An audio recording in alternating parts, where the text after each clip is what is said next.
All right, welcome to 11 Honors on Tuesday, and we're going to review the quiz on chapters 24 through 29. And so, Sarah, would you give that one to our number one student?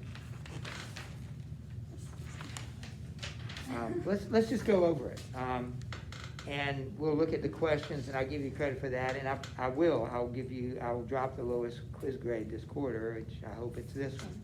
They're no worse than this one. All right, so this was primarily, I think it was completely the what we call the Wilkes affair. So 26. So this whole section involves the Wilkeses. What does Huck do? I don't know if you got that one right or not. Do you know what's Huck's role? He's like the king's servant. Yes, they're pretending to be this Wilkes brother, two brothers, and he is the servant. All right, number 2, how does the king learn so much about the Wilkes prior to entering the town? They offer a man a ride, and then the man tells the king. Yeah, it was a guy who was going to take a riverboat ride, I guess, up the river, and the reason that was important because if he was still around, he could tell everybody that these guys were crooks. But they made sure they found somebody who was going a long way away. All right, number 3, when the Duke and the King, I think this is the funniest part of the book. There's some funny episodes and things.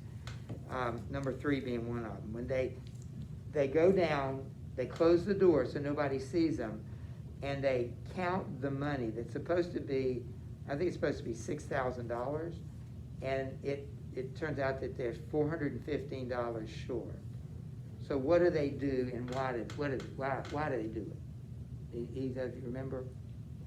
They put like the money they already have in it, so it gets to like 6,000, and then they like give it to the girl, and like here have all of it because they want to like trick them, thinking they were like nice people, so they give it to them instead. Yeah. What was that last part? So like they wanted to like trick the Right. girl, and so that in the end they would like give it all to them. And Who give it all to whom? Mary Jane give it to the king and the duke. All right, so they gave the money, the king and the duke gave the money to Mary Jane. Mary Jane, in turn, gives it back to them, saying that she trusts them. And this whole thing is an example of, in Mark Twain's view, of sentimentalism. We said that the other day, that they're too wrapped up in their emotions, or lost their father, and so they're not thinking clearly. They're not thinking that they would be vulnerable to a trick. But what's ironic about, and why did they put the money out of their own pocket into this pile of money? What's ironic about that? It's $415 short. What happened to the money? Well, they think somebody probably stole it. What are they planning to do with the money? So what's ironic about the fact they take their own money, which happens to be money they stole from somebody else, but still, it's their money, and they put it in this pile. What's ironic about that? And why did they do that? So they go down, they close the door, they go down, they're supposed to be $6,000. Everybody upstairs thinks they're $6,000, but it's not. It's $415 short. So what are they thinking? If they come upstairs and tell them that it's $415 short, what are some people going to think?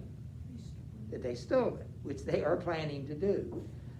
So in order to make themselves, as you say, look better, they take their own money and put it into the pot, and so now it's $6,000. I just think that's ironic and funny that the crooks are having to, or somebody got to the money before they did. That's the point.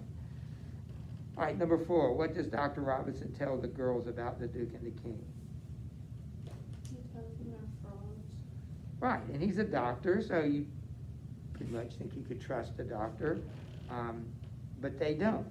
And it makes them trust them even more because they're acting not on their intelligence but on their emotions. How does Jane respond to the doctor's words? She dismisses it. Yes, and gives the money in his presence. That's when she gives the money back to the king and the duke. So she's acting on emotions here. That's number 5. Where does Huck hide the money when he steals it from the dude? He's so upset about what they're going to do because he kind of likes this girl, Mary Jane, and he feels sorry for them, that he goes and steals the money from the duke, which I think it was under the mattress, I think is where they were hiding it. So he takes it. Where does he hide it from them? Did you know if you get that right? In the coffin. In the coffin, where Peter Wilkes was lying in state. So he puts it in where the dead body is. All right, so number 7, when the real, and there's some funny things I'd like to point out to you, but when the real Wilkes brothers arrive, by what test does Levi Bell, the lawyer, try to prove which ones are legitimate heirs and which ones are fraud? Did either one of you get that? All right.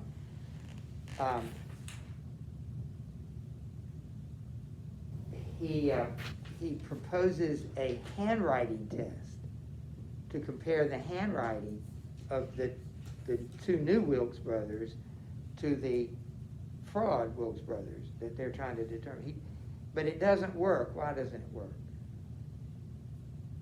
He fakes his handwriting. No, his arm's broken. Yeah, one of the brothers' arm is broken, the one that would have done the writing. So he can't use that. So what is the final test? Do you remember the final test? He said that he was aware, I forget who this was. I can't remember. I'd like to look it up. I don't want to spend a lot of time looking it up. But that he asked them, what is tattooed to the brothers? Since they were brothers, he ought to know what tattoo Peter Wilkes, the dead guy, has on him. So he asked him, what is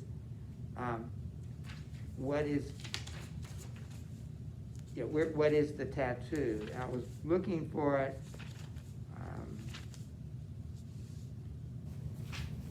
Sorry.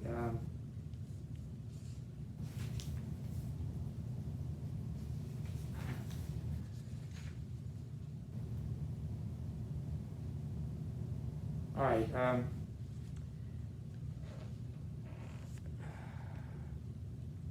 I reckon he had thought I'd keep till it was tired and so forth. Very tough question, ain't it? Okay, perhaps this gentleman can tell me what was tattooed to the breast. So the dead brother had something tattooed on his chest. And I think the king says that it's the letters, I'm sorry, it's a small, thin blue arrow. That's what the king says. And one of the other brothers says, what did you see on it says, was there any such mark on his breast? We didn't see no such mark. Good. Now what did you see on the breast was a dim P and a B, which is the initials and so forth. We didn't see that at all. And so right now, neither one of the 2 people seem to be real. And so they go check, and what are they gonna do to determine which brother was right, the frauds or the real ones? What? What was the question? The question is, what is tattooed to his chest? And they both, the king and the real brother, say something different. The king says it's a blue arrow. The brother says it's his initials. But they asked somebody who had buried him. He said, we didn't see any of that. We didn't see anything on his chest. And so they are going to do what to determine what would you do in a case like that? The guy's buried, and the question is, what's tattooed to his chest?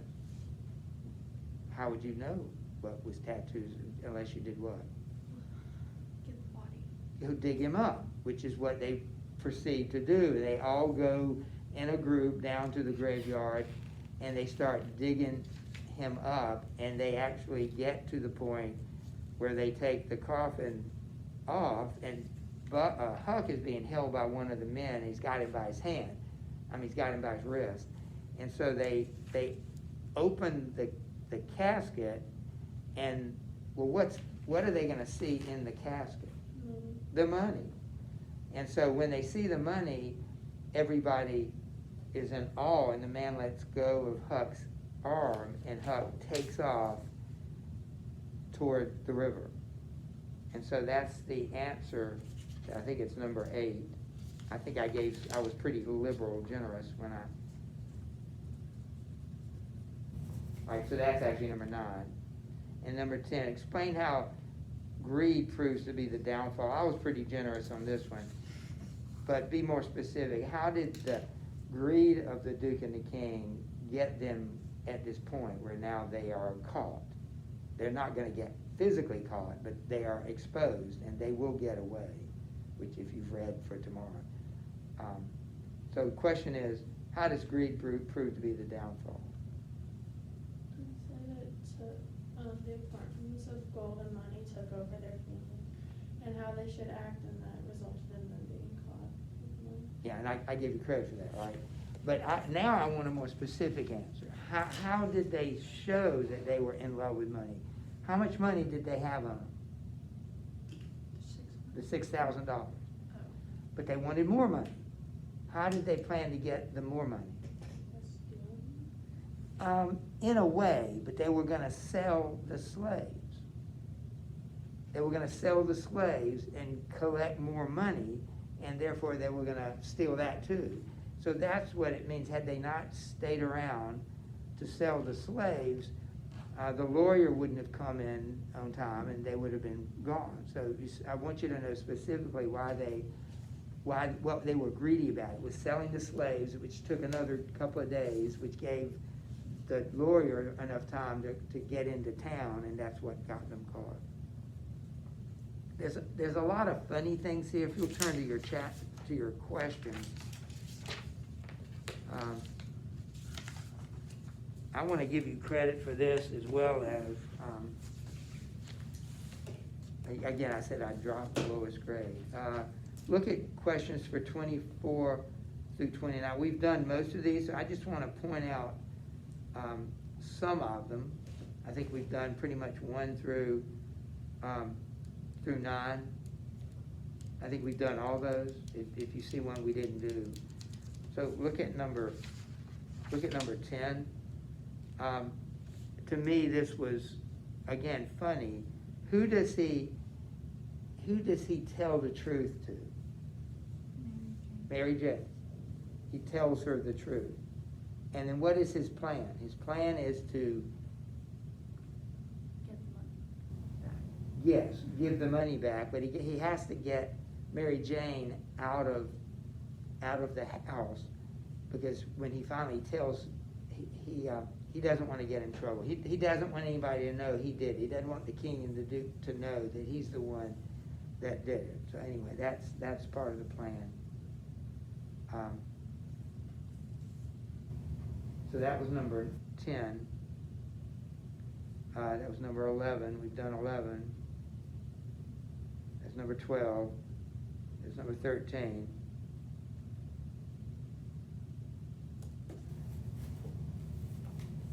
And then 14 and 15, you can imagine that he felt free, which he did, 14. And then number 15, how did Jim scare Huck when Huck got back to the raft from the graveyard? Remember, they had dressed Jim up as an Arab or something. They had dressed him up so it scared him. He had forgotten that.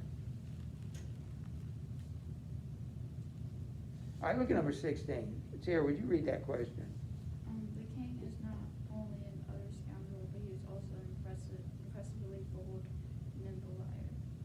Huck assumes that the arrival of the real brothers on the scene will upset the king. How does the king actually respond to this new threat? Didn't he laugh? Yes. He's like, wow, like they're frauds. Yes. Take our place. He accuses the others of being the fraud. I don't condone, nor none of us should, or like lying, but I have to admire the fact that he is so cool under pressure. And Huck is that way too. They're unflappable. They can't be confused, or they never give themselves away.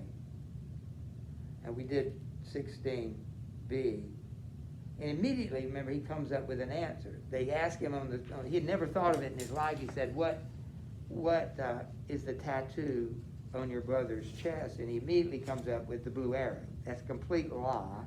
He has no idea. But you notice how quickly he lies.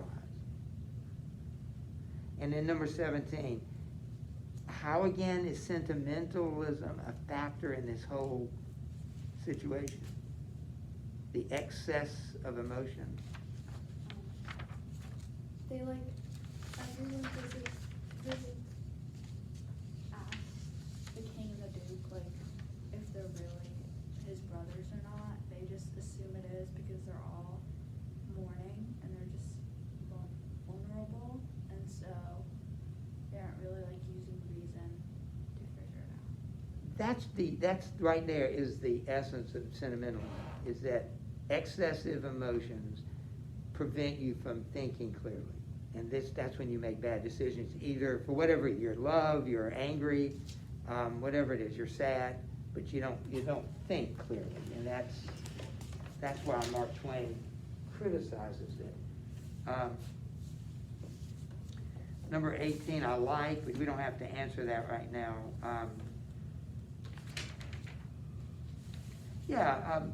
Can you draw a distinction between when Huck lies and when the king and the duke lie?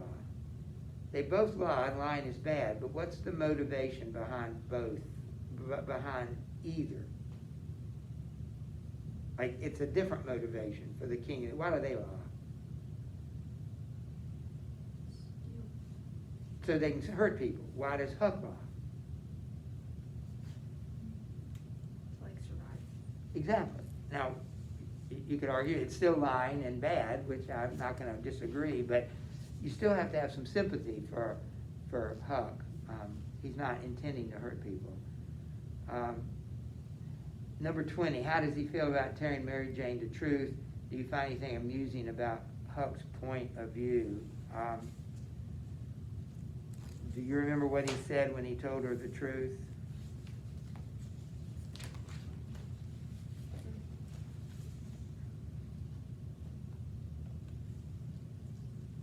Didn't he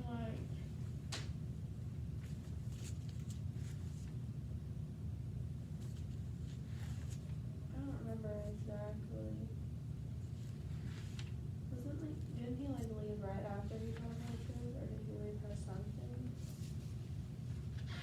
He told her where it was, I think.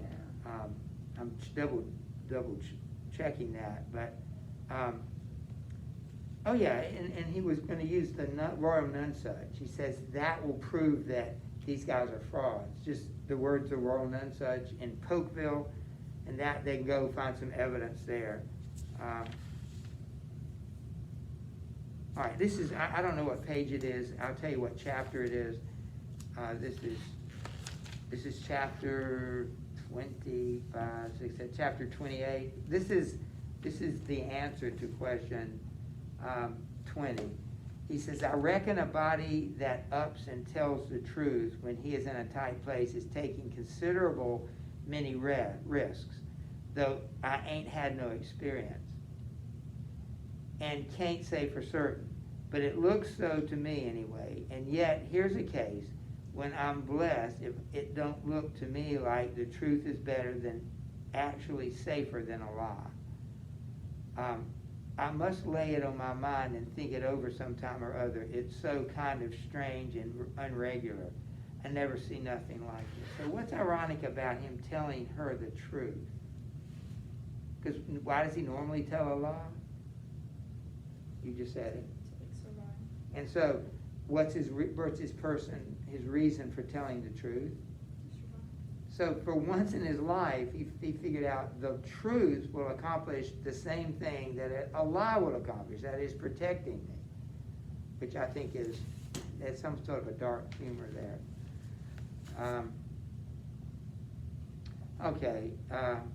Look at number 21, referring to the dead Peter Wilkes, the king called him the diseased.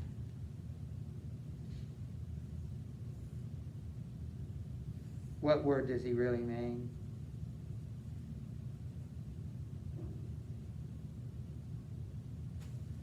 Peter Wilson is dead. So what's the word that he meant to use? The deceased. The deceased. There's actually a name for that. I'm going to spell it for you. You can write it down. It's a malapropism. M-A-L-A-P-R-O-P.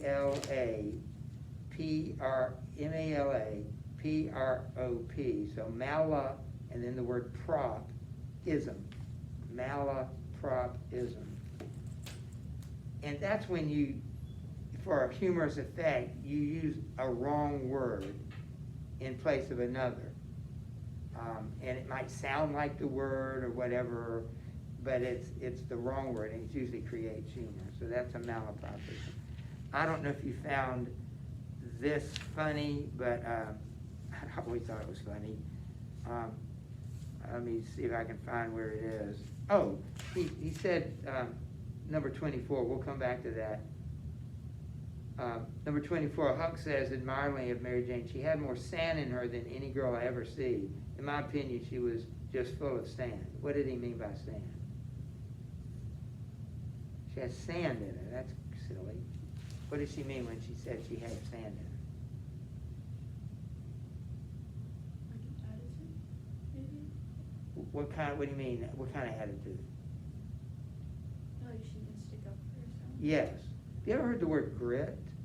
Like true grit. He's got a lot of grit. It's really another word for courage. It's really another word for toughness. So when he says she has a lot of sand in her, sand is rough. He's got like, did you say an edge? No. I said that, but you said she could stand up for herself. But sand has an edge to it. It's not soft and fluffy.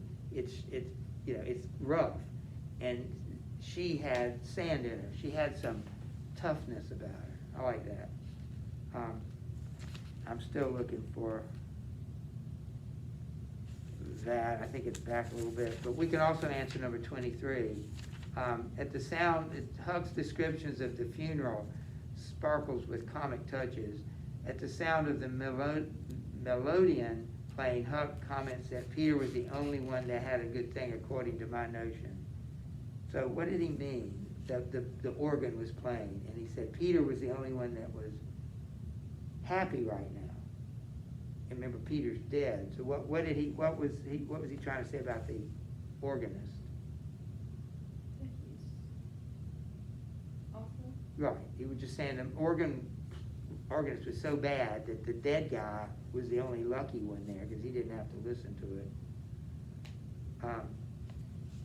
And I'm not going to bother to read this to you because I'm the only one who ever thinks it's funny.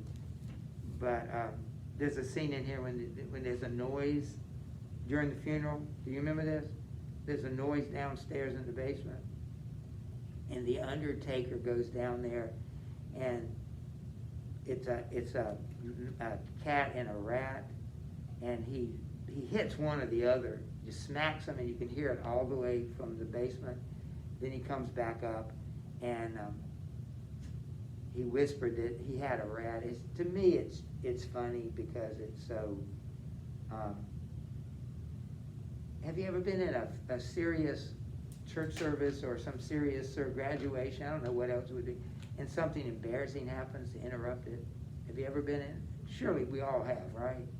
And it's very embarrassing when somebody starts making noise or something happens, and well, he just makes something funny out of that. Anyway,